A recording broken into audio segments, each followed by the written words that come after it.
Hi guys, it's Lily, and seeing as how One Book July is nearly upon us, I thought I'd do a quick video just to tell you my thoughts about it and what I'm going to be doing for it. So when I first found out about the planner community on YouTube last December, and I discovered the videos of last year's One Book July, I remember thinking, like, that's the craziest thing I've ever heard of. Like, you you have to have a challenge to get yourself down to one planner, because at the time I only had one planner. um it was this one. This is what I did my first video about, a Halifax Flex, and it had Moleskine diaries in it. So I just thought it was all hilarious, in a good way, but I was like, well, obviously I don't need that challenge. And here I sit, a mere 6 months later, and behold, my planner collection. So these are the planners that I actually use, as opposed to the other three that are currently sort of inactive or storing inserts. Um, yeah, so it's quite the situation here. So if anybody is in need of One Book July, it's probably me, right? Because I've got three daily planners. This is a relatively recent system. If you've seen my planner addict tag video, then I'm sorry about this, because you've just heard about this. So this is my like kind of personal planner, my work planner, and my home planner.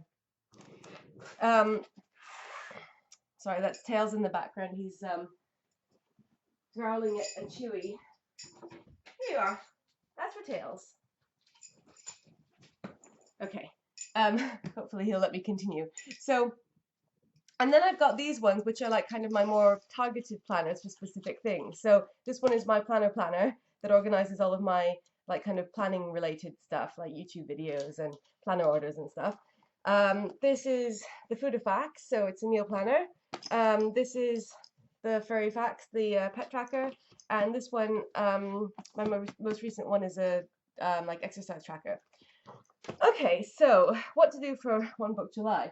Now, the issue is that, as Romani explained in the video talking about the challenge, which I'll link below, um, she said the idea is to simplify, find out what you need, like kind of what's essential for you, sort of like, pare your system down to the minimum so that you don't have all these distractions of like 10 million different planners, which, might actually be sort of weighing you down.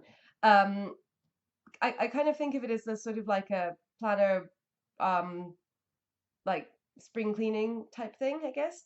But she also said don't disrupt any systems that work for you. So if you've got a dedicated X tracker that really works, there's no point messing it up for a month. Okay, so this obviously is open to interpretation, which might be dangerous if you're a planner addict. So this is my thinking at the moment. The fitness tracker, the exercise tracker, that works really well. Like all we do in this is James and I both use it, and we just, like write down. Um, so for me, it's just like a kind of like exercise bike. I just write down like kind of how much I've done it, and it's very helpful because you just see. I can like kind of tick off the days of the week that I've done it. So it's satisfying to get to write it down. So it's kind of a motivation. I don't think there's any point moving that into another planner, because like that's all it does, and it's I would interpret this as a system that works because it's very easy to manage. That's all we use it for. Everything is all in one place. So I'll keep that. Okay. So the furry facts. Likewise, like all we do with this is store information about like tails and pandas, like their vaccinations, like pet insurance. I keep a list of like when we've weighed Panda, because we have to weigh him a lot. But it's essentially it's kind of passive. We just use this for storage and like occasional tracking. So again, like that's a system. I don't really see the point of putting the like Panda weight tracking into another planner, because that would just kind of leave us with a big gap that I'd have to fill in August. So that's staying. Then the planner.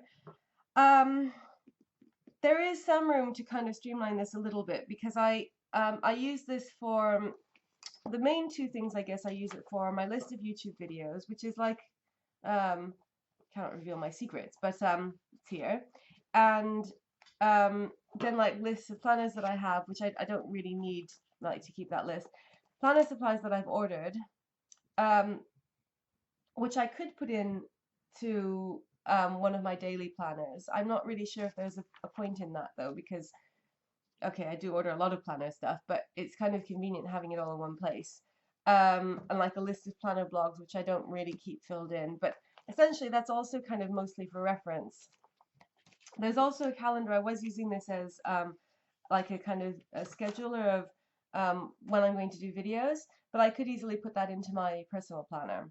So that's a little bit that could go. I don't think I would get, I mean, I wouldn't get rid of the entire planner, as in I wouldn't stop using it, but I could see if it would work to streamline that, the calendar part of it. So that's a possibility. I'll try that. And then there's this one, the food facts. So for this one, it's basically just being used for recipes, so for ingredients, and we've been using it for a shopping list. And then these are for new recipes that we have to try. And then this is a like meal planner. So I was thinking, and James also thought that it would be quite easy to move the meal planner over into our home planner, and we could just put like, you know, what we were like planning to have for dinner each day in that instead. And then basically, oh, and also move the shopping list over to the home planner, and then this essentially would just be used for storing recipe ingredients. You know, so like when I was doing the shopping, I could just check this to make sure that we had all the ingredients for the things that we were planning to make that week. So that's another candidate for like kind of partial streamlining. And I think that that is worth trying, because when I got this, obviously it had a calendar with it. That's Tails in the background with his Chewy, in case you're wondering. So you know, obviously I wanted to use the calendar. So maybe it's not the most efficient way of doing it. Maybe it would be easier to have all of the calendar stuff in one of the daily planners and just use these solely for reference, you know, kind of like the reference or like sort of individual one thing tracking. So I'll see. And then we have the daily planner. So this is my work planner. And this is like kind of my main planner. This is the one that if I really was seriously going to do One Book July, like properly, and just have one planner and one pen, I would use this one because this is the most important. But I don't really feel up to it. So I've got the work planner. Then I've got this one, which I just recently started using. And for this one, I just put in things that basically don't belong in the work planner and don't belong in the home planner. Of these, like this is my kind of constellation of 3 daily planners, right? So things like you know, water tracker, remember to put in bills at the so like to deposit some money in my savings account after payday, like that kind of stuff. So I thought this was the one I thought I could put the YouTube schedule into here, because that goes into like the category of like kind of fun stuff. And then this one, the home planner, I'm going to do a setup video of this, and also this one, by the way, because I haven't done them yet. They're relatively new. So for this one, the home planner, I thought that I could put the meal planner into this. So you might say the obvious thing would be to get rid of this one and this one, just keep the reference binders for reference, but essentially just use this as my only planner. Which is like what I was doing 6 months ago before I became this like crazy planner addict. And somehow the thought of that just seems really upsetting to me. And I was discussing this with James and like saying you'd think that it shouldn't be so hard because, you know, I did that for years. So why all of a sudden is it like I can't face the thought of giving up the other planners? And I think that part of it is that because I've kind of just discovered this system with the 3 planners and I'm really enjoying it, and I don't want to like show you too much of this because I want to save it for the setup videos. But you know, like I've really got into decorating with these 2 planners, like much more than I have in the Hobonichi, the work planner. And I really enjoy that. So that's kind of like my hobby. And I also like having the separation because I've always been a bit like kind of troubled by the idea of, well, maybe not always, but after I, you know, kind of started watching planner videos, by the idea of putting everything into the work planner, because I always had in mind that this was primarily work. Sorry, that's still Tails chewing in the background, if you're wondering. And so the thought of like kind of putting non-work related things into this had become more and more bothersome, maybe because subconsciously I was looking for an excuse to buy more planners. But I really like this system with the division, because like these are my two, you know, like I sort of consult these two and the things are separate. And then this is the one that like James uses as well, because I put in things that like have to do with both of us, like, you know, kind of household related stuff. So I think if I were to stop using this for a month, then that would be kind of have negative repercussions, because James uses this a lot, like to see when I'm away, you know, like when I'm at university, when I'm at conferences, like stuff like that. And also I put in things like that we both have to remember to do, like take Panda to the vet and things like that. So he has his own planner, so he could just use that. But like he likes having this to check, and I like having it as well. So I don't know. I think that basically I need more time to prepare mentally for the idea of One Book July, because I haven't really been thinking about it this whole time. I kind of knew that it was coming up, but I wasn't really thinking, oh, I'm going to be getting rid of all of these planners that I've just acquired. So I think that I'm going to keep these three, which obviously means that I'm not going to be doing the challenge properly. But Romany did say that it's all relative. And I think because this is the first time that I've been thinking about doing it, that I'm just going to do it like this, which is, I know it's not really proper, but I don't know how, you know, how official the monitoring for any of this is.